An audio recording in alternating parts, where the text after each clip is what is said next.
ਅਗਰ ਤੁਸੀਂ ਵੀ ਇੱਕ ਡੌਗ ਲਵਰ ਹੋ ਔਰ ਸਾਡੇ ਚੈਨਲ ਤੇ ਆਏ ਹੋ ਨਵੇਂ ਤੇ ਦੋਸਤੋ ਸਭ ਤੋਂ ਪਹਿਲੇ ਚੈਨਲ ਨੂੰ ਕਰ ਲਓ ਸਬਸਕ੍ਰਾਈਬ ਤੇ ਨਾਲ ਹੀ ਦਬਾਓ ਘੰਟੀ ਦੇ ਆਈਕਨ ਨੂੰ ਤਾਂ ਕਿ ਹਰ ਤਰ੍ਹਾਂ ਦੀ ਡੌਗਸ ਦੀ ਵੀਡੀਓ ਤੁਹਾਡੇ ਤੱਕ ਆਸਾਨੀ ਨਾਲ ਪਹੁੰਚ ਸਕੇ। अस्सलाम वालेकुम friends, welcome to our YouTube channel Punjabi Shauk. ਤੇ ਦੋਸਤੋ ਵਨਸ ਅਗੇਨ ਮਲਕ ਨਦੀਮ ਭਾਈ ਸਾਡੇ ਨਾਲ ਹਾਜ਼ਰ ਨੇ ਜਨਾਬ। ਬੇਸਿਕਲੀ ਮਨੀਪ ਭਾਈ ਇਟਲੀ ਤੋਂ ਉਹਨਾਂ ਦੇ ਰੈਫਰੈਂਸ ਨਾਲ ਅਸੀਂ ਆਏ। ਉਹਨਾਂ ਦੇ ਭਾਈ ਵੀ ਨੇ, ਬੈਸਟ ਫਰੈਂਡ ਵੀ ਨੇ, ਕਹਿ ਲਓ ਕਿ ਸ਼ੌਕ ਸ਼ਿਕਾਰ ਤੋਂ ਲੈ ਕੇ ਤੇ ਆਪਣਾ ਜਿਹੜੀ ਵੀ ਯਾਰੀ ਦੋਸਤੀ ਸਾਰਾ ਕੁਝ ਇਹਨਾਂ ਦਾ ਇਕੱਠਾ ਹੀ ਹੈ। ਤੇ ਅੱਲਾ ਨੇ ਭਾਈ ਨੂੰ ਖੁਸ਼ੀ ਦਿਖਾਈ ਹੈ, ਇਹਨਾਂ ਦੀ ਮੱਝ ਨੇ ਕੱਟਾ ਦਿੱਤਾ ਤੇ ਭਾਈ ਹੁਣੀ ਰਾਤ ਦੇ ਉੱਧਰ ਹੀ ਮਸਰੂਫ ਸੀਗੇ ਤੇ ਰਾਤ ਅੱਗ ਸੇਕ ਕੇ ਨਾ ਭਾਈ ਦੀਆਂ ਅੱਖਾਂ 'ਚ ਵੀ ਪ੍ਰੋਬਲਮ ਬਣ ਗਈ। ਬਹਰਹਾਲ ਫਿਰ ਵੀ ਇਹਨਾਂ ਦੀ ਮੁਹੱਬਤ ਆ, ਸਾਡੇ ਨਾਲ ਤਾਵਨ ਪਿਆਰ, ਸਾਨੂੰ ਲੈ ਕੇ ਜਾ ਰਹੇ, ਅੱਛੇ ਡੌਗਸ ਦਿਖਾ ਰਹੇ ਆ। ਸਾਡੇ ਵਾਸਤੇ ਬੜਾ ਬਿਹਤਰੀਨ ਤੇ ਬਿਊਟੀਫੁਲ ਜਿਹਾ ਇਹਨਾਂ ਨੇ ਤੋਹਫਾ ਵੀ ਦਿੱਤਾ ਵਾ, ਜਿਹੜਾ ਕਿ ਸਰਪ੍ਰਾਈਜ਼ ਆ। ਤੁਹਾਨੂੰ ਵੀਡੀਓ ਦੇ ਐਂਡ 'ਚ ਦੱਸਾਂਗੇ ਜਿਹੜਾ ਅਸੀਂ ਇਹਨਾਂ ਕੋਲ ਲੈ ਕੇ ਜਾਣਾ ਵਾ। ਤੇ ਤੁਹਾਨੂੰ ਥੋੜਾ ਜਿਹਾ ਭਾਈ ਦੱਸ ਵੀ ਦੇਣਗੇ ਕਿ ਕਿੰਨੇ ਕੁ ਬੰਦੇ ਇਸ ਟਾਈਮ ਨਾਰਾਜ਼ ਕਰ ਚੁੱਕੇ ਆ ਸਿਰਫ ਉਸ ਚੀਜ਼ ਦੀ ਖਾਤਰ। ਤੇ ਅੱਜ ਤੁਹਾਨੂੰ ਬੱਕਰਵਾਲ ਇੱਕ ਫੀਮੇਲ ਚੈੱਕ ਕਰਾਉਣ ਲੱਗੇ ਆ ਇਸ ਵੀਡੀਓ ਦੇ ਵਿੱਚ। ਪਿਛਲੀ ਅਸੀਂ ਆਪਣਾ ਗਏ ਸੀਗੇ, ਬਹਰਹਾਲ ਸਾਨੂੰ ਉਹਦੇ ਓਨਰ ਨਹੀਂ ਮਿਲੇ ਤੇ ਉਹਨਾਂ ਨੇ ਅਟੈਕ ਕਰਨਾ ਸ਼ੁਰੂ ਕਰਤਾ। ਇਹ ਸੇਫਲੀ ਬੰਨੀ ਹੋਈ ਆ ਤੇ ਅਸੀਂ ਇਜਾਜ਼ਤ ਦੇ ਨਾਲ ਅੰਦਰ ਆਏ ਆ। ਤੇ ਮਲਕ ਨਦੀਮ ਭਾਈ ਥੋੜਾ ਜਿਹਾ ਬੱਕਰਵਾਲ ਬਰੀਡ ਦੇ ਬਾਰੇ ਤੁਹਾਨੂੰ ਗਾਈਡ ਵੀ ਕਰਨਗੇ ਤੇ ਨਾਲੇ ਤੁਹਾਨੂੰ ਦੱਸਣਗੇ ਕਿ ਜਨਾਬੇ ਵਾਲੀ ਜਿਹੜਾ ਅਸੀਂ ਇਹਨਾਂ ਕੋਲ ਤੋਹਫਾ ਲੈ ਕੇ ਜਾਣਾ ਵਾ ਕਿੰਨੇ ਕੁ ਦੋਸਤ ਇਸ ਟਾਈਮ ਤੱਕ ਨਾਰਾਜ਼ ਕਰ ਚੁੱਕੇ। ਹੈ ਜੀ ਦੋਸਤੋ ਬੱਕਰਵਾਲ ਮਾਦੀ ਹੈ, ਠੀਕ ਹੈ, ਜਿਹਦੀ ਵੀਡੀਓ ਬਣਾ ਰਹੇ ਹਾਂ ਜਨਾਬ ਅਸੀਂ। ਦੇਖੋ ਗੁੱਸਾ ਵੇਖੋ ਇਹਨਾਂ ਦਾ,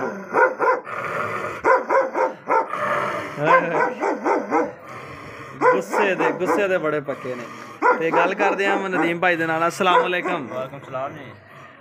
ਨਦੀਮ ਭਾਈ ਸਭ ਤੋਂ ਪਹਿਲੇ ਤਾਂ ਬਹੁਤ ਸ਼ੁਕਰੀਆ ਕਿ ਤੁਸੀਂ ਯਕੀਨ ਕਰੋ ਤਬੀਅਤ ਵੀ ਨਹੀਂ ਤੁਹਾਡੀ ਠੀਕ ਹੈ, ਤੁਸੀਂ ਫਿਰ ਵੀ ਸਾਡੇ ਨਾਲ ਤੇ ਕਦੀ ਆਪਾਂ ਉੱਪਰ ਜਾ ਰਹੇ ਹਾਂ ਪਹਾੜਾਂ ਤੇ, ਕਦੀ ਨੀਚੇ ਆ ਰਹੇ ਹਾਂ ਜਨਾਬ। ਜੀ ਜੀ ਬਹੁਤ ਸ਼ੁਕਰੀਆ ਤੁਹਾਡੀ ਮੁਹੱਬਤ ਦਾ। ਤੇ ਨਦੀਮ ਭਾਈ ਇਹ ਜਿਹੜੀ ਫੀਮੇਲ ਹੈਗੀ ਇਸ ਟਾਈਮ ਆਪਣੀ ਉਮਰ 'ਚ ਜਵਾਨ ਆ ਪੂਰੀ ਹੈ? ਜੀ ਜਵਾਨ ਹੈ ਪੂਰੀ। ਜਵਾਨ ਆ ਜੀ ਜੀ। ਇਹ ਕਿਹੜੀ ਨਸਲ ਨਾਲ ਤਾਲਕ ਰੱਖਦੀ ਹੈ? ਬੱਕਰਵਾਲ। ਜੀ। ਤੇ ਕਿੱਥੋਂ ਸ਼ੁਰੂ ਹੋਏ ਤੇ ਕਿੱਥੇ ਆਏ ਨੇ ਆਪਣੇ ਇਲਾਕੇ ਦੇ ਵਿੱਚ? ਤੇ ਬੱਕਰਵਾਲ ਜਨਾਬ, ਬੱਕਰਵਾਲ ਇੱਥੇ ਬੱਕਰੀਆਂ ਲੈ ਕੇ ਆਉਂਦੇ ਨੇ, ਉਹ ਵੀ ਤੁਹਾਨੂੰ ਦਿਖਾਉਂਦੇ ਆ ਤੇ ਉਹ ਇਨਸ਼ਾਅੱਲਾ ਜਨਾਬ ਤੁਹਾਨੂੰ ਦੱਸਣੇ ਆ। ਤੇ ਇਹ ਉਹਨਾਂ ਕੋਲ ਨਸਲ ਹੁੰਦੀ ਹੈ, ਉੱਥੋਂ ਫਿਰ ਅੱਗੋਂ ਸਾਡਿਆਂ ਲੋਕਾਂ ਨੇ ਲੈ ਕੇ ਤੇ ਫਿਰ ਘਰ ਰੱਖੀਆਂ। ਤੇ ਜਨਾਬ ਇਹ ਬੜੀ ਅੱਛੀ ਨਸਲ ਹੈ, ਬੜੇ ਗੁੱਸੇ ਵਾਲੀ ਨਸਲ ਹੈ। ਰਖਵਾਲੀ ਦੇ ਹੱਕ 'ਚ ਜਨਾਬ ਅਗਰ ਜੋੜਾ ਹੋਇਆ ਤਾਂ ਬੰਦਾ ਵੀ ਮਾਰ ਛੱਡਦੇ, ਬੰਦਾ ਵੀ ਮਾਰ ਦਿੰਦੇ ਨੇ। ਬੜੇ ਅੱਛੇ, ਯਾਨੀ ਇੱਕ ਤੇ 2-11 ਹੀ ਨੇ। ਜੀ ਜੀ, 2-11 ਅੱਛੀ ਨਸਲ ਹੈ ਜੀ, ਜ਼ਬਰਦਸਤ। ਜੀ।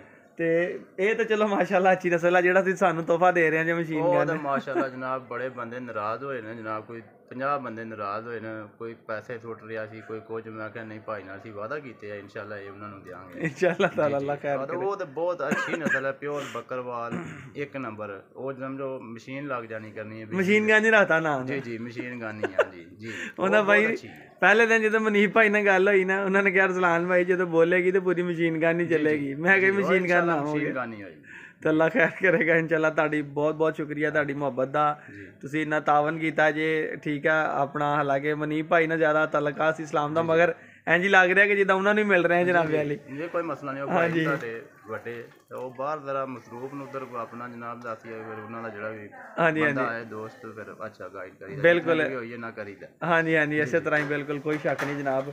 ਤੇ ਇਹ ਹੁਣ ਇਹਨੂੰ ਦਿਨੇ ਬੰਦ ਛੱਡਦੇ ਨੇ, ਰਾਤ ਛੱਡਦੇ? ਰਾਤ ਨੂੰ ਹੀ ਜ਼ਿਆਦਾਤਰ ਦੀ ਡਿਊਟੀ ਹੁੰਦੀ ਹੈ, ਰਾਤ ਨੂੰ ਹੀ। ਦਿਨੇ ਫਿਰ ਇਤਨਾ ਤੰਗ ਤੁੰਗ ਨਹੀਂ ਕਰਦੇ। ਅੱਛਾ, ਦਿਨੇ ਰਾਣੀ ਇਹਨਾਂ ਨੇ ਰੈਸਟ ਹੀ ਕਰਨੀ ਹੈ। ਆਪਾਂ ਜਿੰਨੇ ਵੀ ਦੇਖੇ ਨੇ ਤਕਰੀਬਨ ਸਾਰੇ ਉਹਨਾਂ ਨੇ ਬੰਨੇ ਆ, ਰਾਤ ਖੋਲ ਲੈਣੇ ਇਹਨਾਂ ਨੇ। ਜੀ ਰਾਤ ਖੋਲ ਦੇਣੇ ਨੇ, ਰਾਤ ਇਹਨਾਂ ਨੇ ਆਪਣੀ ਡਿਊਟੀ ਕਰਨੀ ਹੈ, ਰਾਤ ਸਾਰੀ ਬੋਲਣਾ ਇਹਨਾਂ ਨੇ, ਸਾਰੀ ਰਾਤ ਬੋਲਣਾ। ਤੇ ਜੇ ਕੋਈ ਉਪਰਾ ਬੰਦਾ ਇਦਾਂ ਅੰਦਰ ਆ ਹੋ ਜਾਵੇ ਫੜ ਲੈਂਦੇ ਆ ਨਾ? ਫੜ ਲੈਂਦੇ, ਮਾਫੀ ਨਹੀਂ ਦਿੰਦੇ? ਮਾਫੀ ਦੇਣਾ ਕੰਮ ਨਹੀਂ। ਤੇ ਦਲੇਰ ਕਿੰਨੇ ਨੇ? ਦਲੇਰ ਬਹੁਤ ਜ਼ਿਆਦਾ, ਨਾ ਇਹ ਛੋਟੇ ਨੂੰ ਮੰਨਦੇ ਨੇ ਨਾ ਮਾਰ ਨੂੰ ਮੰਨਦੇ ਨੇ। ਜਿਉਂ ਤੁਸੀਂ ਮਾਰਨਾ ਤਿਉਂ ਇਹਨਾਂ ਦਾ ਗੁੱਸਾ ਜ਼ਿਆਦਾ ਹੁੰਦਾ ਜਾਣਾ। ਤੇ ਜਿਸ ਤਰ੍ਹਾਂ ਦੂਏ ਕੁੱਤਿਆਂ ਨੂੰ ਡੰਡਾ ਚੱਕੀਦਾ ਨਾ ਪੁੱਛਦਾ ਕਿ ਨੱਸ ਜਾਂਦੇ ਆ, ਨੱਸ ਜਾਂਦੇ ਆ। ਨਸਣ ਵਾਲਾ ਕੰਮ, ਇਹ ਨਸਣ ਵਾਲਾ ਕੰਮ ਕੋਈ ਨਹੀਂ। ਜ਼ਬਰਦਸਤ। ਤੇ ਇਹ ਤੇ ਹੁਣ ਬਿਲਕੁਲ ਜੀ ਆਪਣਾ ਕਹਿ ਲਓ ਕਹਿੰਦੇ ਲਾਗੇ ਜਾ ਕੇ ਇੱਕਦਮ ਚੈੱਕ ਕਰਾਉਂਦੇ ਆ। ਤੇ ਜਿਹੜਾ ਆਪਣਾ ਇਹਨਾਂ ਦੀ ਅੱਖਾਂ ਤੇ ਨਿਸ਼ਾਨ ਆਉਂਦੇ ਆ, ਠੀਕ ਆ, ਇਹ ਕੁਦਰਤ ਦੀ ਤਰਫ, ਇਹ ਬਿਲਕੁਲ ਕੁਦਰਤ ਦੀ ਤਰਫ ਆ। ਇਹਨਾਂ ਨਸਲਾਂ ਦੇ ਵਿੱਚ ਹੈਗੇ ਆ। ਤੇ ਕਈ ਲੋਕ ਕਹਿ ਦਿੰਦੇ ਜੀ ਚਸ਼ਮੇ ਆ ਇਹ ਰੱਖਣੇ ਨਹੀਂ ਚਾਹੀਦੇ ਹੈਗੇ। ਕੁਝ ਨਹੀਂ ਹੁੰਦਾ, ਲੋਕਾਂ ਨੇ ਤਾਂ ਗੱਲਾਂ ਬਣਾਈਆਂ, ਕੁਝ ਨਹੀਂ ਹੁੰਦਾ। ਇਹ ਬੜੀ ਅੱਛੀ ਨਸਲ ਦੇ। ਤੇ ਇਹ ਮਾਲਕ ਦੇ ਵਫਾਦਾਰ ਕਿੰਨੇ ਨੇ? ਵਫਾਦਾਰ ਬੜੇ ਜੀ, ਇਹ ਦੇਖੋ ਮਾਲਕ ਦੇ ਵਫਾਦਾਰ ਤਾਂ ਬਹੁਤ ਜ਼ਿਆਦਾ ਨੇ। ਯਾਨੀ ਆਪਣੇ ਘਰਦਿਆਂ ਜੀਆਂ ਨਾਲ, ਬੱਚਿਆਂ ਦੇ ਨਾਲ ਬਿਲਕੁਲ ਛੇੜ ਛਲਾਪ ਨਹੀਂ ਕਰਦੇ, ਕੁਛ ਨਹੀਂ ਕਹਿੰਦੇ ਉਹਨਾਂ ਨੂੰ। ਭਾਵੇਂ ਰਾਤ ਆ ਦਿਨ ਜੋ ਮਰਜ਼ੀ ਕਰਨ, ਜੋ ਆਪਣਾ ਬੰਦਾ ਹੋਏਗਾ ਉਹਨੂੰ ਨਹੀਂ ਕੁਝ ਵੀ ਕਹਿੰਦੇ। ਭਾਵੇਂ ਖਾਂਦੇ ਵੀ ਹੁਣ ਮਾਲਕ ਨੂੰ ਕੁਝ ਨਹੀਂ ਕਹਿੰਦੇ। ਜ਼ਬਰਦਸਤ, ਯਾਨੀ ਕਿ ਇਹ ਓਪਰਾ ਬੰਦਾ ਤੇ ਓਪਰਾ ਜਾਨਵਰ ਕੋਈ ਚੀਜ਼ ਵੀ ਆ। ਜੀ ਜੀ। ਤੇ ਇਹ ਮਾਲ ਡੰਗਰ ਦੇ ਨਾਲ ਕੈਸੇ ਨੇ? ਮਾਲ ਡੰਗਰ ਨਾਲ ਵੀ ਬਹੁਤ ਅੱਛੇ ਨੇ ਜੀ। ਬੱਕਰਵਾਲ ਨਾਲ ਬੱਕਰੀਆਂ ਨਾਲ ਰੱਖੇ ਨੇ, ਖਚਰਾਂ ਹੁੰਦੀਆਂ ਉਹਨਾਂ ਨਾਲ ਰੱਖੇ ਹੁੰਦੇ। ਅੱਛਾ, ਯਾਨੀ ਇਹ ਜ਼ਿਆਦਾ ਬੱਕਰਵਾਲ ਤੇ ਰਾਖੀ ਯਾਨੀ ਜਾਨਵਰਾਂ ਦੀ ਬੱਕਰੀਆਂ ਸ਼ਕਰੀਆਂ ਦੀ ਕਰਦੇ ਨੇ ਨਾ? ਕਰਦੇ ਨਾਲ ਬਘਿਆੜ ਵਗੈਰਾ ਗਿੱਦੜ ਵਗੈਰਾ ਹੁੰਦਾ ਸਾਡੇ ਜੰਗਲਾਂ ਦੇ ਵਿੱਚ, ਬਿਲਕੁਲ ਉਹਨਾਂ ਨੂੰ ਬੱਕਰੀ ਇੱਕ ਨਹੀਂ ਛੇੜਨ ਦਿੰਦੇ। ਜ਼ਬਰਦਸਤ। ਛੋਟੇ ਬੱਚੇ ਹੁੰਦੇ ਨੇ ਬੱਕਰੀਆਂ ਦੇ, ਜੰਗਲਾਂ 'ਚ ਸੂਝ ਜਾਂਦੀਆਂ, ਉਹਨਾਂ ਨੂੰ ਖਵਾਲੀ ਕਰ ਗਿਆ ਉਹ ਦੱਸਣਾ ਹੁੰਦਾ ਮਾਲਕਾਂ ਨੂੰ ਵੀ ਇੱਥੇ ਬੱਕਰੀ ਹੈ, ਰਹਿ ਗਈ, ਉੱਥੇ ਬੋਲਣਗੇ, ਫਿਰ ਮਾਲਕ ਜਾਂਦੇ ਨੇ ਲੈ ਆਉਂਦੇ। ਕੀ ਬਾਤ, ਦੁਬਾਰਾ ਦੱਸਿਓ ਜ਼ਰਾ। ਇਹ ਜਨਾਬ ਬੱਕਰੀਆਂ ਬੱਕਰਵਾਲਾਂ ਦੀਆਂ ਨਾ ਜੰਗਲ ਦੇ ਵਿੱਚ ਸੂਝ ਜਾਂਦੀਆਂ ਨੇ, ਛੋਟੇ ਬੱਚੇ ਹੁੰਦੇ ਨੇ, ਉਹ ਉੱਥੇ ਬੋਲਦੇ ਰਹਿੰਦੇ ਨੇ ਬੱਕਰਵਾਲ ਕੁੱਤੇ। ਹਾਂਜੀ ਹਾਂਜੀ। ਦੁਬਾਰਾ ਉਹਨਾਂ ਦਾ ਮਾਲਕ ਜਾਏਗਾ, ਉਹ ਬੱਚੇ ਚੁੱਕੇਗਾ ਜਨਾਬ, ਲੈ ਆਵੇਗਾ ਘਰ। ਅੱਛਾ, ਬੜੇ ਵਫਾਦਾਰ ਨੇ, ਬਹੁਤ ਅੱਛੇ। ਜ਼ਬਰਦਸਤ ਜ਼ਬਰਦਸਤ। ਯਾਨੀ ਇਹਨਾਂ ਦੀ ਹੋਰ ਦੱਖ ਹੈ, ਘਰ ਦੇ ਵਿੱਚ ਇਹਨਾਂ ਦੀ ਹੋਰ ਦੱਖ ਹੈ। ਡੇਰੇ ਦੇ ਉੱਤੇ ਇਹ ਬੱਕਰਵਾਲ ਕੁੱਤਾ ਇਤਨਾ ਕਿ ਸਿਆਣਾ ਹੋ ਜਾਂਦਾ ਕਿ ਅੱਜ ਤੋਂ ਇਹ ਵੇਲੋ, ਇਹ ਇਹਦੀਆਂ ਕਈ ਤਸਵੀਰਾਂ ਵੇਖੀਆਂ ਨੇ ਕਿ ਇਹ ਉਹ ਸਰਦੀ ਹੋਏਗੀ ਨਾ ਤੇ ਭੇਡਾਂ ਦੇ ਨਾਲ ਹੀ ਉਹਨਾਂ ਦੇ ਵਿੱਚ ਲੋਕ ਕੇ ਬਾਹਰ ਬੈਠਣਾ, ਉਹਨਾਂ ਦੇ ਵਿੱਚ ਹੀ ਸਰਦੀ ਨਹੀਂ ਲੱਗਦੀ ਹੈ। ਇਹਨਾਂ ਦਾ ਉੱਤੇ ਜੱਤ ਹੁੰਦੀ ਹੈ, ਇਹਨਾਂ ਨੂੰ ਬਿਲਕੁਲ ਸਰਦੀ ਨਹੀਂ ਲੱਗਦੀ। ਅੰਦਰ ਕਮਰਾ ਬਣਾਉਣ ਦੀ, ਰੱਖਣ ਦੀ, ਥੱਲੇ ਕੋਈ ਚੀਜ਼ ਪਾਉਣ ਦੀ ਕੋਈ ਜ਼ਰੂਰਤ ਨਹੀਂ। ਹਾਂਜੀ ਹਾਂਜੀ ਹਾਂਜੀ। ਸਰਦੀ ਬਿਲਕੁਲ ਨਹੀਂ ਲੱਗਦੀ। ਤੇ ਯਾਨੀ ਉਹ ਵੇਖੀਦਾ ਨਾ ਕਿ ਵਾਕਈ ਇੰਨੀ ਮੁਹੱਬਤ ਕਰਦੇ ਆ ਬੱਕਰੀਆਂ ਨਾਲ, ਭੇਡਾਂ ਨਾਲ, ਹੈ ਨਾ, ਉਹਨਾਂ ਦੇ ਨਾਲ ਹੀ ਪਲਦੇ ਆ, ਉਹਨਾਂ ਦੇ ਨਾਲ ਹੀ ਜ਼ਿੰਦਗੀ ਕੱਢਦੇ। ਸਾਰੀ ਸਰਦੀ ਹੈ ਬੜੀ, ਜੰਗਲ ਦੇ ਵਿੱਚ ਉਹਨਾਂ ਦੀਆਂ ਬੱਕਰੀਆਂ ਰਾਤੀ ਵੀ ਚਰਦੀਆਂ ਹੀ ਰਹਿੰਦੀਆਂ ਨੇ, ਖੁੱਲੀਆਂ ਹੀ ਰਹਿੰਦੀਆਂ ਨੇ, ਰੋਟੀ ਵਗੈਰਾ ਚੁਗਦੀਆਂ ਰਹਿੰਦੀਆਂ ਨੇ।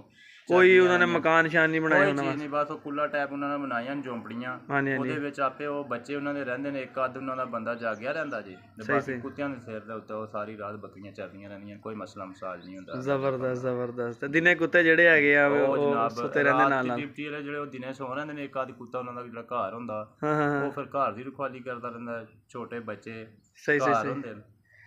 ਤੇ ਇਹ ਜੇ ਹੁਣ ਆਪਾਂ ਅੱਲਾ ਖੈਰ ਕਰੇ ਜਾਵਾਂਗੇ ਤੇ ਉਹਨਾਂ ਕੋਲ ਮਜ਼ੀਦ ਪਤਾ ਚੱਲੇਗਾ ਕਿ ਕਿੰਨੇ ਕੁੱਤੇ ਰੱਖਦੇ ਨੇ ਆਪਣੇ ਰੇਵੜ ਵਾਸਤੇ ਨਾ, ਕਿ ਯਾਨੀ ਇੱਕ ਰੱਖਦੇ ਨੇ ਕਿ 2 ਜਾਂ 3 ਜਾਂ 4 ਜ਼ਰੂਰਤ ਦੇ ਮੁਤਾਬਕ। ਤੇ ਅੱਲਾ ਖੈਰ ਕਰੇ, ਇਨਸ਼ਾ ਅੱਲਾ ਤਾਲਾ। ਬਹੁਤ ਅੱਛਾ ਲੱਗਿਆ ਜਨਾਬ, ਤੇ ਉਮੀਦ ਆ ਕਿ ਦੋਸਤਾਂ ਨੂੰ ਅਗਲੀ ਵੀਡੀਓ ਸਾਡੀ ਅੱਛੀ ਲੱਗੀ ਹੋਣਗੀ। ਅੱਜ ਅਸੀਂ ਆਜ਼ਾਦ ਕਸ਼ਮੀਰ ਭਿੰਬਰ, ਆਪਣਾ ਕਿਹੜਾ ਪਿੰਡ ਆ ਭਲਾ? ਗੁਲਬਹਾਰ, ਤਹਿਸੀਲ ਬਰਨਾਲਾ ਵਾ, ਤਹਿਸੀਲ ਬਰਨਾਲਾ ਤੇ ਪਿੰਡ ਗੁਲਬਹਾਰ 'ਚ ਜਨਾਬ ਵੀਡੀਓ ਬਣਾ ਰਹੇ ਆ, ਕਿ ਜਿਹੜਾ ਕਿ ਇਲਾਕੇ ਬੜੇ ਮਸ਼ਹੂਰ ਨੇ ਬੱਕਰਵਾਲੀਆਂ ਦੇ ਵਿੱਚ। ਤੇ ਇਨਸ਼ਾ ਅੱਲਾ ਤਾਲਾ ਮਲਕ ਨਦੀਮ ਭਾਈ ਸਾਨੂੰ ਮਜ਼ੀਦ ਵੀ ਅੱਛੇ ਅੱਛੇ ਬੱਕਰਵਾਲ ਵਿਜ਼ਿਟ ਕਰਾਉਣਗੇ ਇਸੇ ਤਰ੍ਹਾਂ ਜਨਾਬ। ਜੀ ਬਿਲਕੁਲ। ਇਜਾਜ਼ਤ ਦਿਓ ਮਲਕ ਸਾਹਿਬ, ਮਿਲੇਂਗੇ ਨਵੀਂ ਵੀਡੀਓ ਨਾਲ, ਫਿਰ ਅੱਲਾ ਹਾਫਿਜ਼।